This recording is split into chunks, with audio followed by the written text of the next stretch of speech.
This is Nick. This is Jack. Welcome back. It is Monday, June 10th, and today's pod is the best one yet. This is a TBOY. The top 3 pop business news stories you need to know today. But first, Yeti stocks just rose to an all-time high. It seems like every week stocks are rising to an all-time high. I feel like we've done this like 3 weeks in a row, Jack. Friday, we got the jobs report, which was better than expected. Not too shabby. Our economy added 272,000 jobs last month. Not too shabby.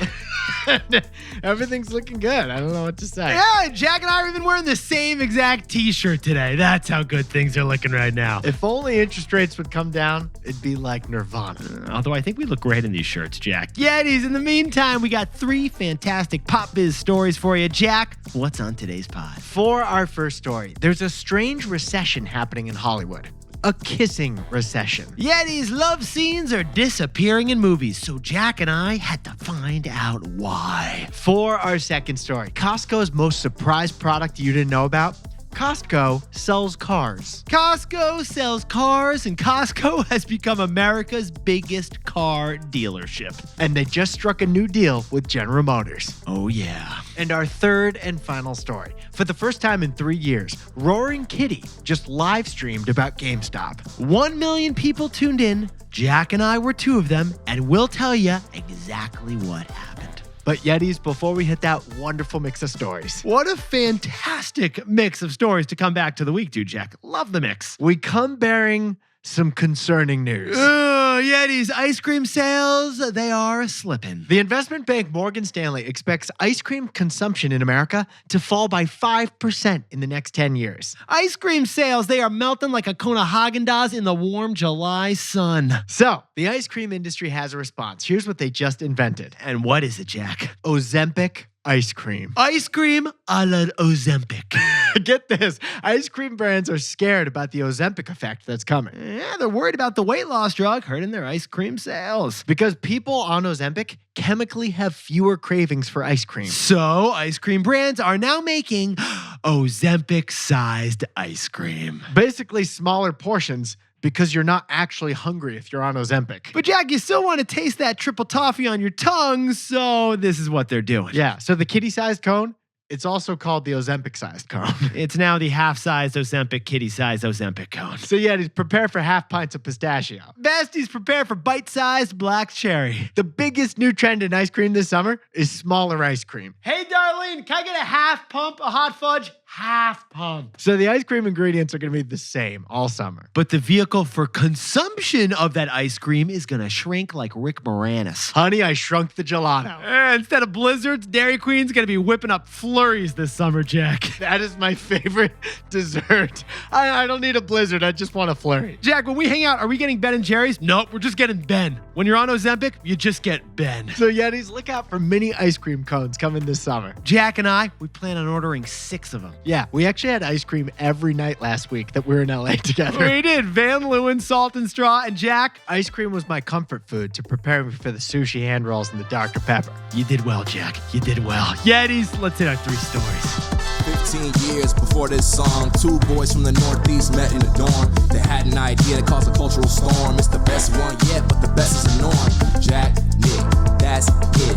I don't even think they need to practice. 50%, that's a fat tip. TBOY City on your list. If you know, you know, cause we ready to go. We can't wait no more, so just start the show. Start the show. Start the show.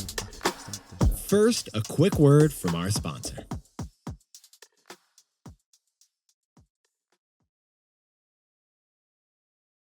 For our first story, for the last 20 years, the number of kisses in movies has plummeted. Data shows a drop in love scenes in movies because one thing sells better than sex. And Jack and I will tell you at the intriguing finale of our takeaway.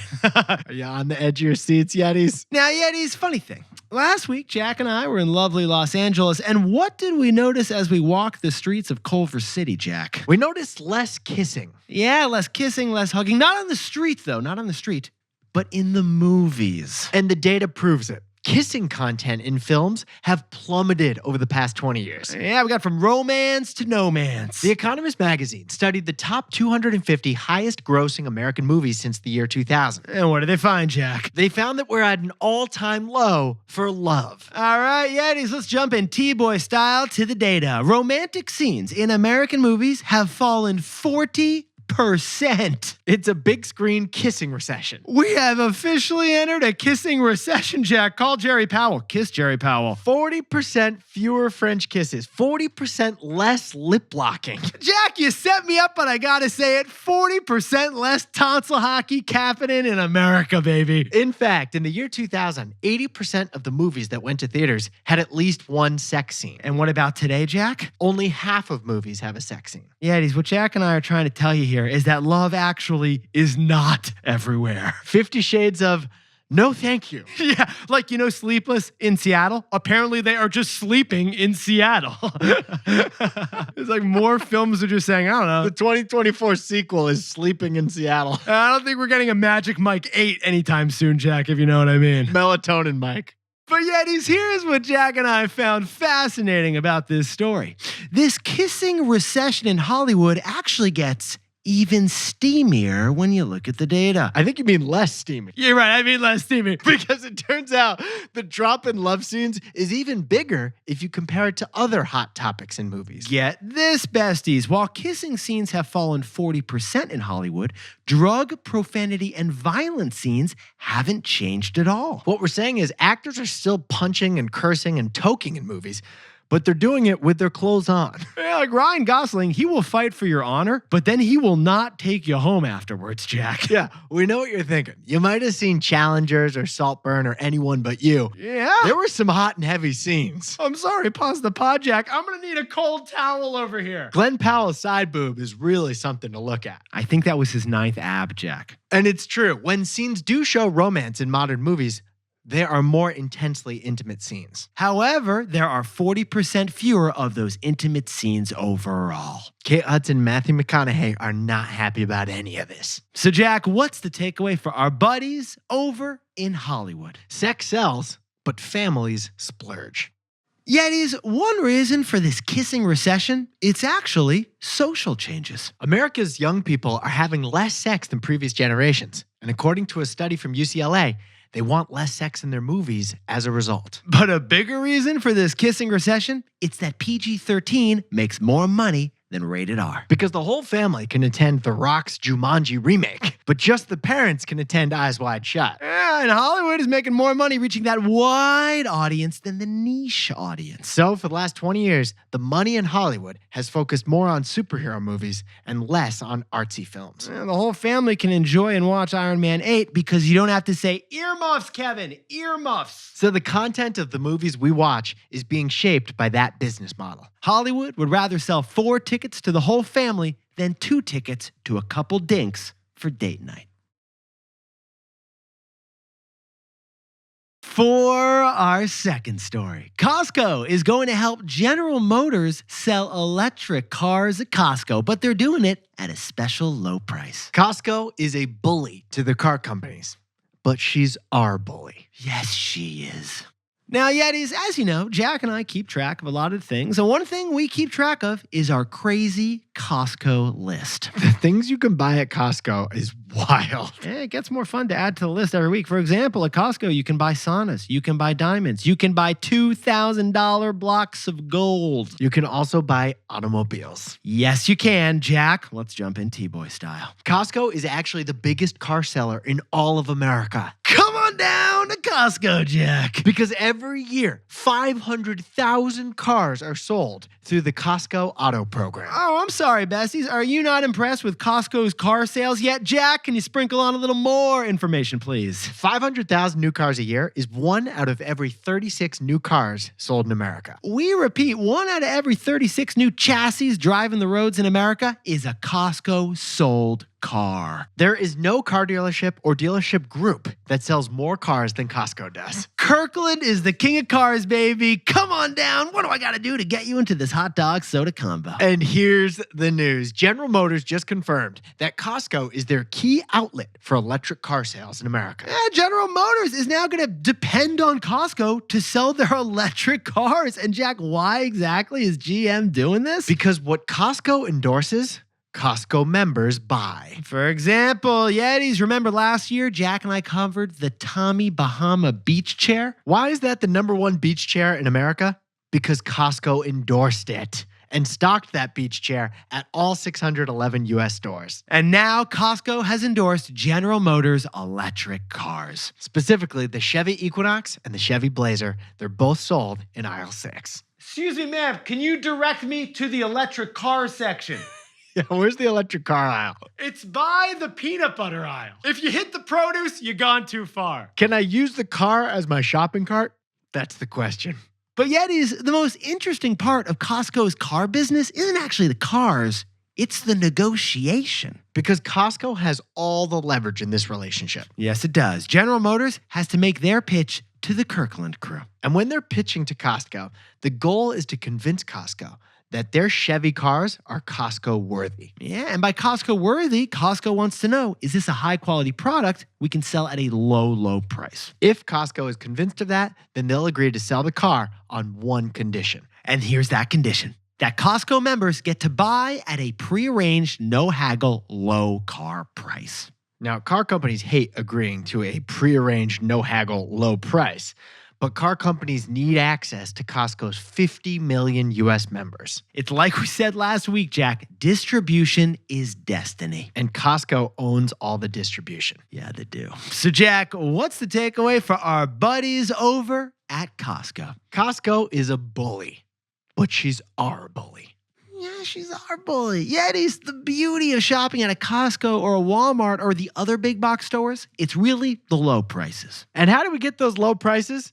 Because Costco is a bully. Yeah, Costco plays hardball with the suppliers. You want to sell that toothpaste in Costco? You better drop the price 20%, Crest. Suppliers don't like Costco's heavy-handedness, but suppliers cave because the number of customers who shop at Costco is so huge. And then Costco benefits because it offers the lowest price, and consumers benefit because they pay the lowest price. That's exactly what's happening with General Motors' electric cars. They need access to the 50 million Costco members. Those 50 million members, they are distribution, and that is leverage. And it's how Costco negotiated the lowest price on their electric cars, plus $1,000 off for Costco members. Because Costco, she's a bully, but she's our bully. Now, a quick word from our sponsor. For our third and final story, on Friday, nearly 1 million people watched a live stream of the Wall Street meme lord, Roaring Kitty. For the first time in 3 years, the GameStop guy, known as Roaring Kitty, spoke, showed his face, and we watched the whole thing so you don't have to. Yeah, okay. All right, Jack, let's just start by setting the scene here. On Friday, you and I are preparing this exact podcast, and the whole financial world was tuned into the same thing. Everyone was watching Roaring Kitty. There were 650,000 people watching live on YouTube and 200,000 more watching live on X. You had Goldman bankers watching this YouTube. You had baristas watching this YouTube. Jack, on my way to the studio, my Uber driver was watching this YouTube. Yeah. It was bizarre. Everyone was paying attention to this one man named Keith Gill. It was actually an awkward Uber ride because he was pretty focused on the screen and I had to buckle up. Was he watching YouTube on his phone? Yeah, it was a thing. It was not a 5-star experience. Keith Gill is the central figure in the meme stock moment of January 2021 with GameStop and AMC and all that. Now, Yeti's back then, like today, he was focused on GameStop, the struggling video game retail chain from the strip mall down the road from you. And back then, like today, he famously said, "I like the stock," in reference to GameStop. In 2021, the stock exploded to the moon, and the hedge funds that were betting against it lost a ton of money. Okay, what did this remind you of, Jack? What movie? It reminded me of the Joker in The Dark Knight. Absolutely. Yetis, remember that scene in The Dark Knight when Heath Ledger's Joker takes over the TV programming in Gotham for like a few hours? It was chaotic, bizarre, and everyone was looking at the same thing. Well, that's exactly what this Roaring Kitty GameStop YouTube show was like on Friday afternoon. So what did he say Friday afternoon? He said a few things and also nothing. All right, Jack, let's paint the scene with a little bit more detail. Could you sprinkle on more context, please? Everyone was wondering if he was going to rally GameStop again to the moon like he did 3 years ago. Well, first, he showed up a half hour late. And then the video finally began with his trademark 3-minute cat video, like hype reel, which was kind of funny, to be honest. Finally, he appeared with a fake bandage on his head, a fake sling on his arm, and a beer in his hand. It was a very bizarre start, and you could never tell if he was being serious or sarcastic or joking. No, you couldn't. But yet, here are the 3 main things that Roaring Kitty did on that YouTube live video. He confirmed that he's been the one posting the memes from the Twitter and Reddit accounts. Number 2, he confirmed he has a $350 million stake in GameStop, which has doubled in valuation. Number 3, he said once again, he has a feeling that GameStop is going up, just like 3 years ago, but he didn't provide any further detail. Now, Jack, could you provide a little more color on what else the scene kind of felt like, please? He had a beer in his hand, and he appeared equal parts high and drunk during the 50-minute conversation. Yeah, he mentioned the Boston Celtics a couple dozen times because, he was just outside Boston. Yeah, there was so much rambling in this. It was like a drunk guy at the bar trying to convince you that you're his best friend. Honestly, after an hour of watching this video live, Yetis, this was a huge waste of our time. I couldn't believe how unsubstantive it was. Yetis, if he's the emperor of meme vesting, then he wasn't wearing any clothes. Roaring Kitty caused so much trading activity for GameStop during his live stream that they had to pause trading 8 times. But here's the thing. The stock didn't go up. No, it didn't. And we'll tell you more in our takeaway. So, Jack, what's the takeaway for our buddies who are everyone watching GameStop? Meme investing can defy the laws of physics, but eventually gravity takes over. Yetis, GameStop is 2 things. It's a meme stock and it's an underlying business. Sometimes, like in 2021, there's a temporary insane surge in the stock because of meme investing. Last month, GameStop stock popped because of coordinated investing led by this guy, Roaring Kitty. If 1 million meme investors push buy at the same time, the stock will go up. Frankly, the rest of the time, the stock reflects the underlying business of the company, GameStop. And last week, we learned that GameStop's earnings last quarter were awful. Sales fell by another 29%. So the moment those meme investors stop pushing buy, the stock returns to reality. And that's exactly what happened Friday. After Roaring Kitty's video ended, the stock was down 40% for the day. GameStop fell 40% before the weekend. The meme investors who bought early, they made money on it. But an equal number of people who bought late lost money on it. And that is meme vesting. It can defy Wall Street physics, but only temporarily. Jack, can you whip up the takeaways for us to kick off the week? Kisses and sex are slowly vanishing from Hollywood's movies. Yeah, the business model of movies is messing with our movies because sex sells, but families splurge. For our second story, General Motors is tapping Costco to help it sell their electric cars. Costco bullied General Motors into a low price for Costco members because Costco, she's our bully. And our third and final story is GameStop. GameStop was all the focus on Friday as Roaring Kitty returned with a YouTube live stream. The stock ended down 40% because meme vesting can defy physics, but only temporarily. But Yetis, this pod's not over yet. Here's what else you need to know today. First, the Worldwide Developer Conference of Apple begins today. Apple's Worldwide Developer Conference. Everyone expects Apple to finally announce something AI related.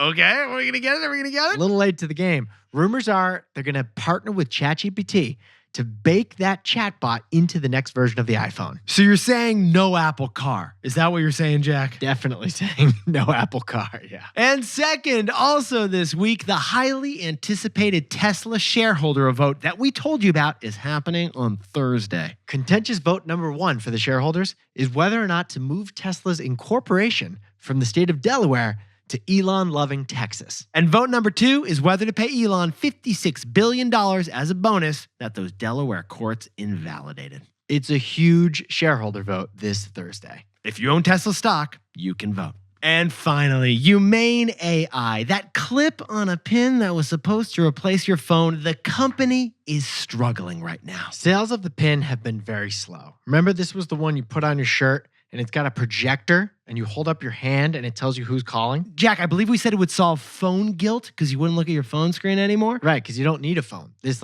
is your phone. And you just talk to it and hold your hand up to it if you need to see something. Apparently not enough people are buying that solution. So Humane, that exciting AI startup, is trying to sell itself for, they'd like $1 billion. I gotta say, for a struggling company, $1 billion would be a humane outcome.